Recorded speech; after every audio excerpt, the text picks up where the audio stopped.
जो लोग मुक्ति की चाह रखते हैं उनके लिए ये आयाम, जिसे हम महाकाल कहते हैं, सबसे ज्यादा महत्वपूर्ण हो जाता है। महाकाल मंदिर ये आपको अस्तित्व की जड़ों से हिला देगा।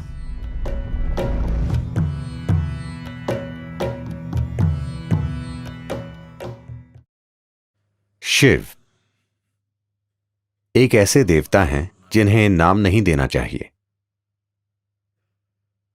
क्योंकि उन्हें नाम देना उन्हें सीमित और छोटा करने जैसा है। साथ ही साथ उनके कई सारे नामों का संग्रह भी इस अवर्णीय रहस्य को प्रकट करता है कि वो कौन है, या इस अवर्णीय रहस्य को कि ये सृष्टि क्या है।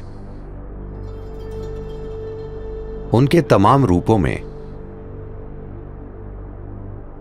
काल भैरव या महाकाल एक महत्वपूर्ण और साथ ही उग्र रूप है। महाकाल के रूप में वो समय के स्वामी हैं। काल भैरव के रूप में वो समय के विनाशक हैं। Kala means time. काल का अर्थ है समय।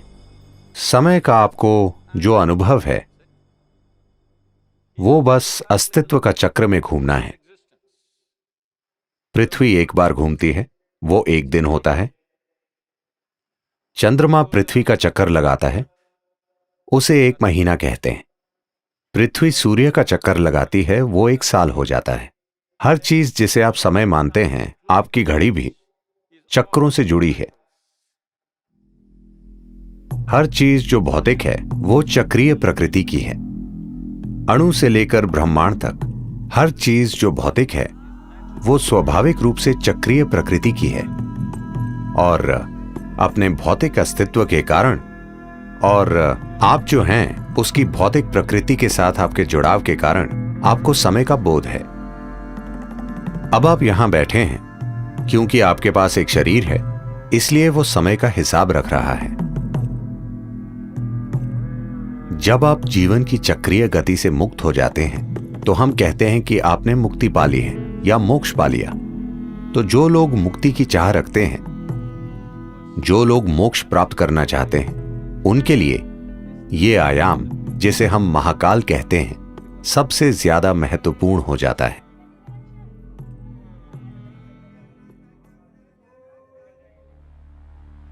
एक बार ऐसा हुआ, महान संत Shukracharya, Who was the guru for all the demons?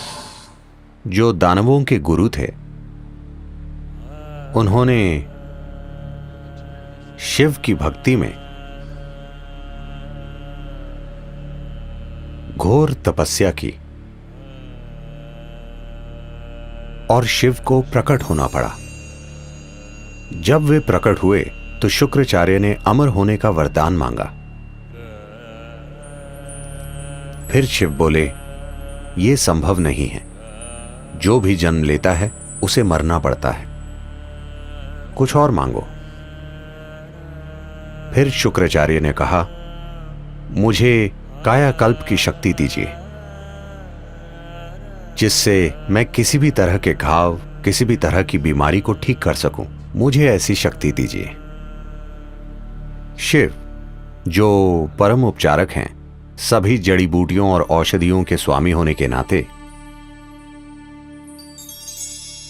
Shukracharya को संजीवनी मंत्र दिया।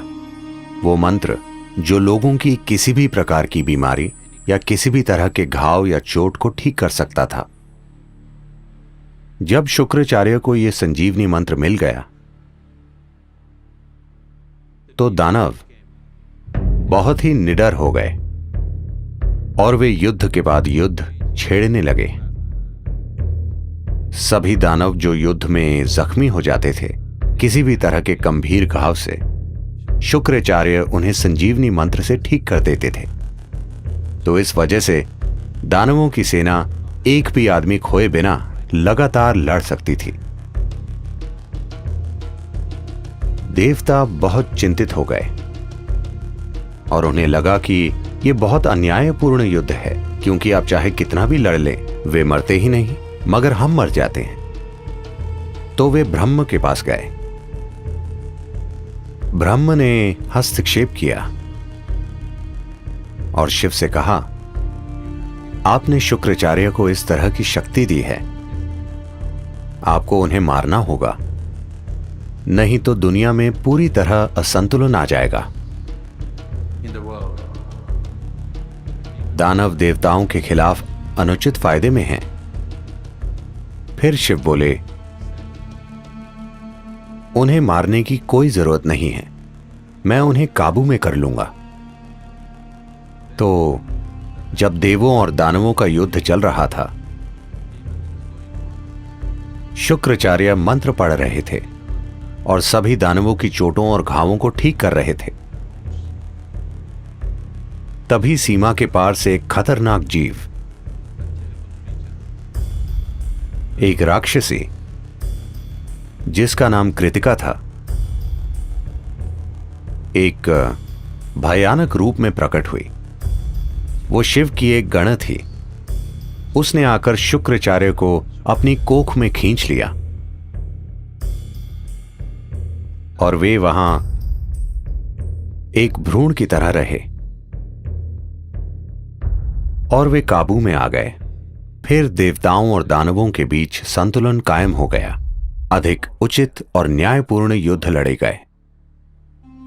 फिर ब्रह्म बहुत हैरान हुए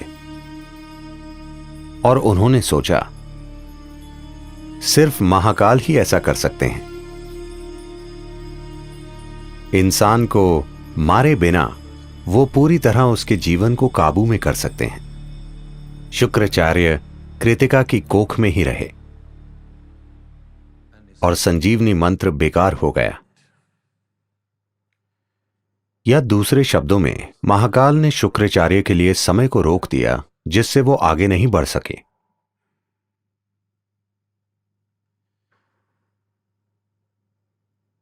जब हम परे जाने की बात करते हैं,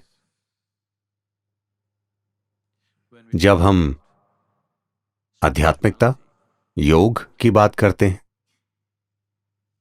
हम देखते हैं कि किस तरह समय और स्थान की सीमाओं से परे जा सकें, क्योंकि समय और स्थान अस्तित्व की भौतिकता से जुड़े हैं।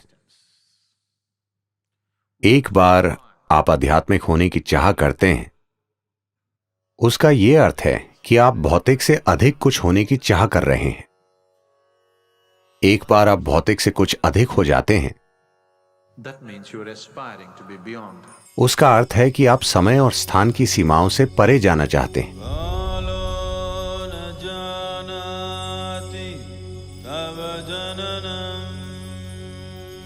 महाकाल मंदिर में जिस लिंग की प्राण प्रतिष्ठा की गई है, उसकी प्रकृति बेहद असाधारण है।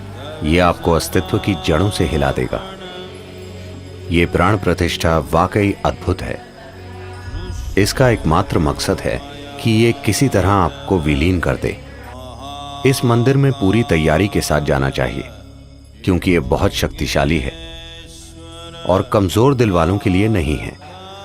यह आपको अंदर से हिला देता है। हर दिन महाकाल को जो भेंट अर्पित की जाती है, वो शमशान से लाई गई ताजा राख है, क्योंकि उन्हें यही पसंद है और वो जैसे हैं उन्हें वैसा बनाए रखती है। दुर्भाग्य से मैंने सुना है कि We be getting so bloody civilized.